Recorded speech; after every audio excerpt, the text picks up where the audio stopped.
Hello. Welcome back to the Mega Campaign 2024. Now, this is a part 2 of a Mega Campaign, little Timothy, if you've just randomly clicked on a video. So maybe go back and watch that one before you start this one. But if you've already seen that, welcome. Let's get into it. First off, I'm just going to say thank you to everybody that is liking, commenting, subscribing on the videos, hopefully. If you haven't done it already, it really helps the channel. And obviously, this is a pretty big thing we do every year. So it would be nice if you all leave your support down below. But the save has been transferred over, and we are in a world of great empires and pretty horrendous religious divide. We started off as a weary traveler down in Egypt and have made our way to become Emperor of Britannia. We merged our lineage with the Anglo-Saxons and created our own Egyptian Anglo-Saxon culture called Angliption. Yep. It's as cursed as it sounds. We then oversaw a pretty tumultuous time in history, a couple centuries at least, where we were overthrowing monarchies in Europe and replacing them with our religion, which we also reformed from the Coptic faith, hence the pretty bad religious divide throughout Europe. Now, our dynastic kin is pretty much everywhere that you can see on the map that is the same color religion as us. Even the Coptic guys over here, that is Brittany, yes, Brittany has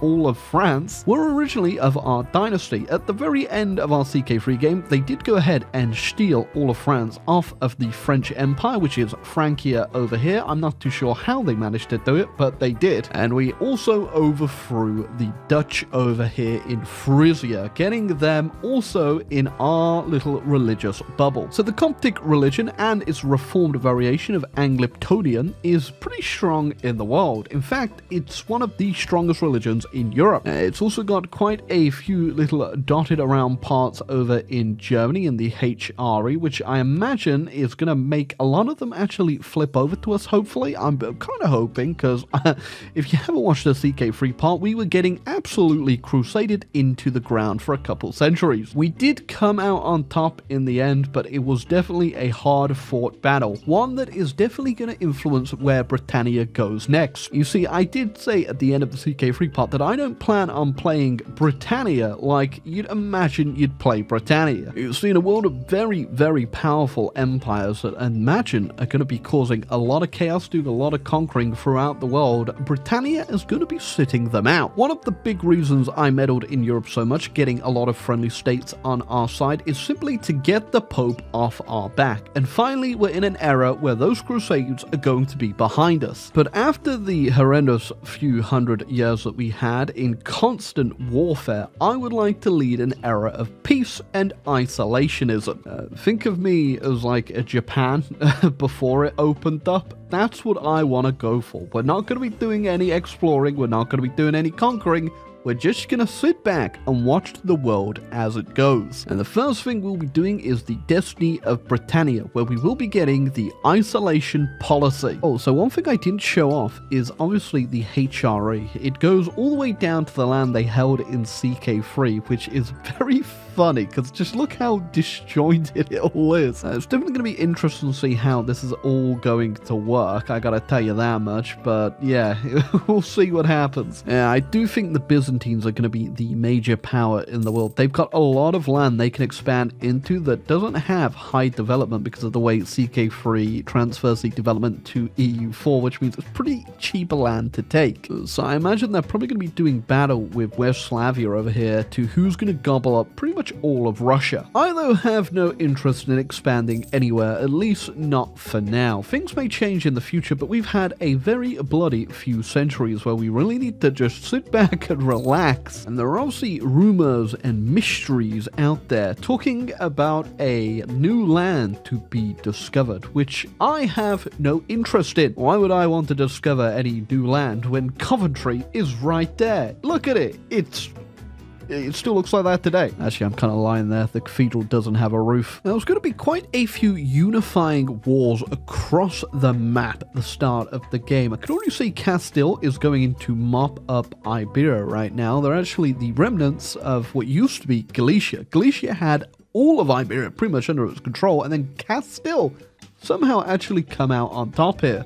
We've also got a lot happening down in Africa, and Sweden is taking over Norway. I reckon Sweden's going to be doing pretty well too. They've got a lot of open land they can move in as well. It's kind of funny as well. The French Empire, which has been exiled pretty much mostly out of France, still has all of their de jure claims on so much stuff. Look at all those claims. It's definitely going to be interesting to see if they can pull it off. Oh yeah, look at that. Okay, the Byzantines and Westphalia are both already going east. It's going to be very interesting later on in the game when I finally get some map information over here. I'm just going to see a massive Byzantine Empire name. Oh, if you're interested to see how the Great Power Breakdown actually looks like, it is the Byzantines, unsurprisingly, on top. The Mughals, Ming, Gondwana, which I believe is in Asia, us, Castile, Westphalia, and then Francia. Yeah, it's definitely going to be interesting to see how it all turns out in the east later on, but for now, we need to think about Coventry. Oh, the Byzantines have re-entered southern Italy. We're definitely going to have a very, very powerful Rome this game. Oh, now I did say I wasn't going to declare any wars, but I can just threaten people to give me land, which apparently they'll do. There you go. I just stole Malta. Yeah, I'm not too sure what that really accomplishes for me right now, other than putting me on the Byzantine radar, which I probably don't want to be on. I was really kind of hoping that Francia might actually march back into Brittany, but they haven't done it at all, even though I think they could probably do it pretty easily. Well, assuming they'd call me in for it, of course, which it doesn't look like they have any interest in doing, so I guess we're just going to be sticking with Brittany and Francia for now. Oh, the Byzantines are getting a lot of claims, and they've just taken even more land over here. I think we may have to do a small reaction. And by reaction, I mean we're going to have to help France become a bit of a stronger buffer state. Considering they're going to be first up on the chopping block, I imagine. Well, they already have claims on some of their land, so they could go in at any point, which would then draw me into the conflict. And my issue here is I'm allied to them. I could break it and abandon them, or I'll give them one little helping hand right now, and I'm going to try and get some of their land back from Brittany. I have a coalition of the willing, and I'm hoping a lot of these guys are going to do the majority of the fighting. I have a couple armies down here that will help a little bit, but I'm really trying not to get too involved here. I'm simply just giving them a little nudge in the right direction. I love the Paris is now Paris with a Z, like some sort of early 2000s rapper. Oh, it ain't gonna be pretty, but it will give us a land bridge with France where we can land over here if we ever need to help them, and then walk on down through their country. Yeah, I have no idea why the AI was so scared of actually doing any expansion there. The French alone beat every single one of their armies, which was very impressive and also scary. Oh god, are those Byzantine armies around too? What are they up to? We really should be worried, but we're not, because Coventry, where's Coventry? Coventry is my safe space. Oh, colonialism has spawned, something that we have no idea about. I mean, if you, don't think about the fact we just technically colonized all of England and turned it into Anglipian.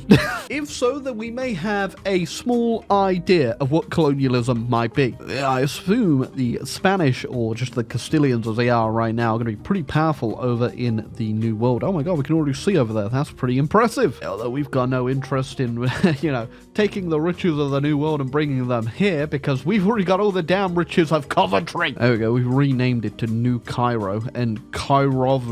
Perfect. Oh, well, because the religion is so messed up in the world, the Protestant Revolution has just happened in Apoil over here. There are some revolutionary ideas coming from Apoil over here. It's a very weird place for the Protestant Reformation to come from, but I guess Catholicism is quite huge over here. Oh, there you go. I've actually discovered a lot of Africa now, and I can actually see just how far the HRE actually made it down there. That's pretty insane. Uh-oh. I think France is about to go fight the Blizzard dudes. Yeah, I don't think there's much I can really do to help in this one, but I guess I will join and we'll see what happens. Our Byzantines didn't actually get involved, which is good. Means we can go back to doing nothing. Francia has really started to snowball. They've gone in on Brittany a couple times. Now they've just called me in to some conquest over here in Italy. I haven't got involved in any of them. I just joined because obviously I don't want to make them angry. Spain has formed now too, and they're also an empire rank as well, and they're looking really strong as well. They have so many soldiers. I think that they got more than the Byzantines. I mean, we have 4 really powerful empires in Europe. We got Spain, France, the Byzantines, and even I think Westphalia is one too. Yeah, they are an empire. They're the 4 emperors of Europe. And even though the Byzantines don't have a lot of troops, their development is literally double that of mine. In fact, I am starting to fall out of the great power rankings here, and I imagine I will unless I somehow wake up, which I'm not going to do. Well, I am really hearing a lot of tales about this new world over here. The Spanish are getting a lot of South America and the Caribbean, unsurprisingly. The French are up in Canada along with the Danish. Yeah, it's definitely going to be an interesting new world, I reckon. We'll have to see what comes of it. Just kind of interesting to see where we were actually standing in terms of income. And we're actually 3rd in the world right now, just below Spain and the Mughals, and way above the Byzantines, which is definitely very surprising. We'll have to see how we keep up overall. I'm not too sure once they keep expanding if we'll be able to. We may have entered a small conflict with the Spanish. I am saying small because the French actually just rolled over all of their armies at the beginning, and I've only fought 1 battle. Now, once again, I have no interest in taking any land off the Spanish. I could just go yoink all of Brazil, and that would be super funny, but I'm not going to. I simply just wanted to test to see how effective we would be against another emperor, and it seems like the War of the Three Emperors has definitely been decided here. So I'll let France take their cause back, and then I'm just going to steal all of the Spanish money. And oh boy, do they have a lot of money for me to take. So the year's 1563, and I'm trying to decide where to go next with the nation. I am still debating what to do. I think we might take exploration, but I don't really plan on doing any colonizing, at least not of North America. Instead, I want to use the range we get from this to potentially go back to Egypt. The homeland has been sitting there very tightly for a while now, and I think they could learn a thing or two about the ideas we have brought upon the UK. Okay, I was trying to think logically how we can get over there and do something, and then I remembered I own Malta. So I can get justifications over on Tripolitania over here and make my way over there. A messed up thing about this, in our first pretty much aggressive war for territorial conquest, is that it's actually turned into a pretty big deal. Because they're actually in the HRE. It means they got a lot more guys on their side than I was expecting, but I did call the French in, and I'm hoping they're going to go deal with the Emperor over there. I think that's the Emperor. I'm not entirely... Yeah, it's Bavaria. Bavaria's the Emperor, so the secret 5th Emperor has been revealed. Yeah, we're just going to focus on this land down here and try take it. Yeah, maybe the aliens did build the pyramids and then came back and built the Suez Canal in 1599. Oh, okay, we actually got a institution spawn us, and it is global trade. Yeah, the global trade hub of Gloucester. Oh, the campaign to retake Egypt has taken over 50 years at this point. We're up to 1649, almost 1650, and this is how much we've got so far. You could argue that it has turned into one hell of a grand campaign. It doesn't really help that every single war in this game turns into some sort of world war where tens of billions of people all fight for stupid 4 provinces. But there you go. The old kingdom has been secured, and we have reunified our cultures, which are actually still in the same culture group. You know, one thing that is absolutely terrifying that I've noticed is the Byzantines really slowed down with their conquest. Same with Westphalia. They took a whole bunch up here and then stopped for a bit. France as well. They haven't even finished off Brittany. Spain really fell apart in the New World. Anyway, France is doing really well in North America, but the real power I've noticing starting to build is out east. The Mughals are huge. Not only are they huge, they have double my development, and it really doesn't look like anything's gonna stop them anytime soon. Oh, we've done it. We've entered the age of revolutions. We haven't really got up to much to be revolting about, I can tell you that much, but the empire has definitely been prospering. We make a lot of money, a heck of a lot of money, considering, you know, we haven't expanded anywhere. Well, other than obviously retaking the homeland. And you know what, we're pretty much gonna be done soon here, so I'm just gonna go ahead and hit my golden era.